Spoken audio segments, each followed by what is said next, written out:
Hey everyone, Amber Carlton with the North Dakota Association of Realtors Forms Committee. I am here with an update that's going to be going live in April. Dear brokers, you will have everything 2 weeks prior to the forms being released. Agents, you will have everything 1 week prior to the forms being released. Agents, if you have any questions, please always go to your broker. Brokers, if you have any questions, please feel free to reach out to the Forms Committee.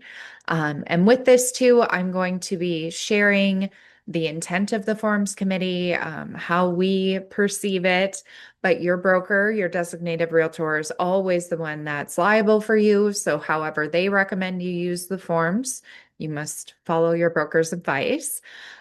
With that being said, the change request form, the statewide forms request form for changes, everyone has access to that. Agents, brokers, everybody. So if you have any changes that you would like to see, go on to Transaction Desk or the North Dakota Association of Realtors website and download that form, fill it out in its entirety, attach any forms that you would like to see changed, and email it to the email address on that form. We look at every single request that comes in, and a lot of our changes here today that I'm going to walk you through came from those requests coming in. So we love to see them.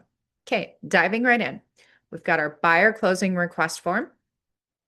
Changes to this form are encumbrances were added and the Grand Leach Bliley Act was added. Heading on down, we have the buyer customer agreement, formerly the buyer customer showing agreement. We have added language to include what happens if you get into a purchase agreement, but this expires, how that works. We've added non-representation language to the form, so there's no longer a need for a separate non-representation document. We've got exclusive representation in here, just talking about why the buyer might want to consider that instead of a customer agreement. None of the rest of this changed until we come down here. Now, all of this is mirroring the buyer representation agreement. All of these were things that would still need to be provided to a customer. So you've got different cautions they might want to take so they're not on the hook for multiple commissions. We've got closing services, how they would like those arranged. FinCEN reporting notice. This is new. This will be very similar on the buyer representation agreement. Other potential buyers, private inspection and warranty, non-discrimination, other professional services, confidential offers, enforcement, previous agency relationships, FERPTA, surveillance, cancellation, additional provisions, multiple listing service, consent for communication, and entire agreement. All of that language mirrors what was in the buyer representation agreement. So you should be pretty familiar with that. Moving on down, we've got the cancellation of purchase agreement. So when we're going through forms, we have a robust forms library. So as we're updating the forms, we're updating the disclaimer when we've got the form open. This one needed the disclaimer updated since it was open. And really the only change that happened here is we removed the separate signature blocks from cancellation and earnest money. If they're canceling, they've agreed to how they're going to handle the earnest money. If they're not in dispute of that, you would probably be looking at a termination form, and the earnest money is likely going to small claims court. Commercial purchase agreement. We're going to see very similar language on the changes here in all of the other purchase agreements. So here, instead of referencing specific line numbers for the dates above, it's simplified by saying after above deadline dates. So whether that's the date for the proof of funds or the date for the lender letter, the date for the earnest money, whatever that might be, this is referring to that. Here is a great one. So line 86, there was some mass confusion as to what discounted meant for real estate taxes with gross and discounted. The intent of the Forms Committee when discounted was put in there was that it was simply that prepay, that early payment 5% discount that's listed on the tax statement. It was never meant to include any VA credits, any private property or primary residence tax credit. None of that was supposed to be a part of it. If you would like to address any of that, talk to your broker, come up with great language, and put that into additional provisions. Those are much more case by case and not something where we can just put in a one fix all type scenario. So talk to your broker if those are things that you need looked at. This is specifically gross, 5% discounted. That's on the tax statement. Anything else you will need to put either on line 89 or more likely in additional provisions because it likely needs more space than that one line. Moving on down, we've got settlement fee is to be divided equally between buyer and seller. This just mirrors the other purchase agreements. It wasn't on commercial before, so that was added. Line 216 has been added to every single purchase agreement. And that just says the above seller warranties shall survive the delivery of the deed or contract for deed. Coming into this section here. Okay, so we now have a FinCEN reporting addendum. This lines 314 through 315 are just to trigger. If FinCEN applies, you need to fill out the addendum. Same with our wholesaling. That's how we've had it before. We likely just shifted the language a little bit, and that's why it's highlighted.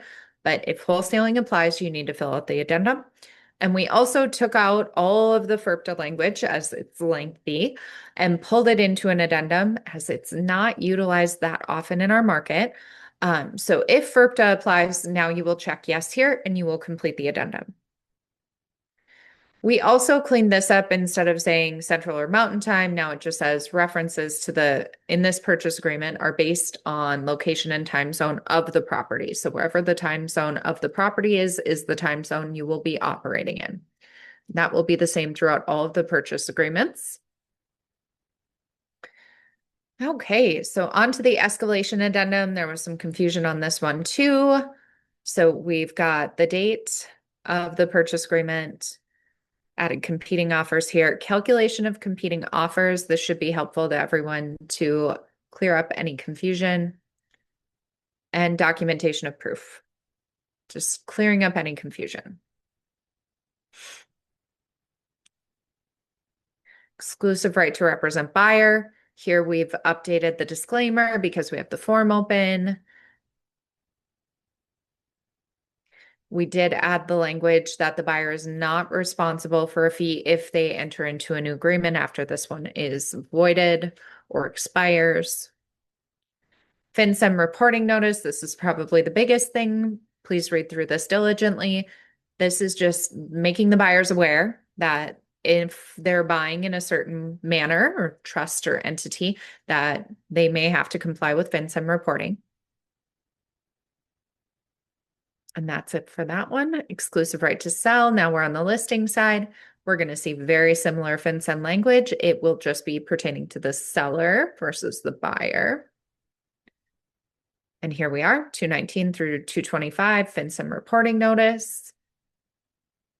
Coming on down, FinCEN reporting addendum. Please read through this form diligently.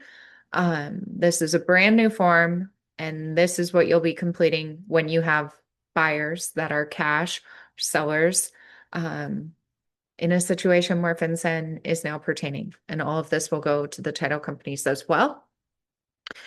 Our Forms Committee task force that put this together worked with the title companies on creating this and worked with so many professionals throughout many different states to come up with language that would work for this.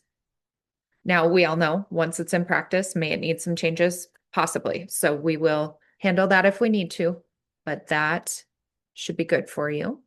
FERPTA reporting addendum. This simply pulled out that FERPTA language that we've always had and put it into its own form since we don't actually run across it that often. And we have so many other addendums in that manner now. So we also just clarified buyer and seller here. Flood disclosure. We updated the disclaimer here. This form, the only thing that changed was the formatting. So not a lot of actual content changes here at all, but the disclaimer and the formatting. Manufactured home purchase agreement. Got contingent upon financing. We have added the earnest money section. We made it mirror the purchase agreement exactly. Coming on down, the default clause was added to this purchase agreement. Wholesaling, that section is there, so that'll trigger that addendum. Once again, FinCEN is not in this one, nor is FERPTA, because this is personal property versus real estate specifically. And we're still basing on the time zone, changed final acceptance and the signatures at the end to mirror the purchase agreement. New construction purchase agreement. All of our purchase agreements are open because FinCEN. So, okay, we've got here too, we address this the same in all of the purchase agreements. Once again, that's just referencing the dates above versus having it be specific line numbers to make it easier to read and easier for the forms committee when there are changes to not have to worry about those line numbers getting off.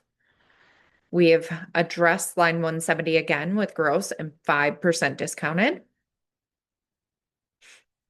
Coming on down, we should be good to the end section here. Builder warranties shall survive, deed or contract for deed. That's going to be the same in all of the purchase agreements. And now we've got FinCEN, wholesaling, FERPTA, time zone, and how final acceptance works. So this is going to be the same in every single purchase agreement. Now we're on to the real purchase agreement, our normal purchase agreement. Exact same changes here. Deadline dates above. Gross and 5% discounted. Seller warranties shall survive deed or contract for deed. We've got our FinCEN wholesaling FERPTA. We've got time zone is based on where the property is, and a little definition on what final acceptance means. Okay, seller customer agreement. So this is going to add the language just like the buyer customer agreement did, where it's saying that if you get into a purchase agreement and this expires, how it works. Then we've got non-representation pulled in here, so you don't need a separate form. We've added the new disclosures that have to be completed by a seller. Added mobile home registrations, lawn care, snow removal to seller duties. We've added the FinCEN reporting notice. This is going to mirror the listing contract and the multiple listing service. Down here, vacant land. So this is going to be just like the other purchase agreement, same highlights. After the above deadline dates, gross and 5% discounted for the annual taxes. What are we basing them off of? Seller warranties shall survive the deed or contract for deed. Sounds familiar, right? FinCEN, wholesaling, FERPTA, and the time zone of the property, all of that's the same. And the final acceptance, just detailing that out, all of that is the same. Wholesaling addendum, just rework this section to make it a little bit more clear, make it mirror a lot of our other addendums. And down here, we did change this. You have to be licensed in order to be a wholesaler. So we've got it as generic agent, but whoever that wholesaler is, the agent signature of the person who is wholesaling goes here.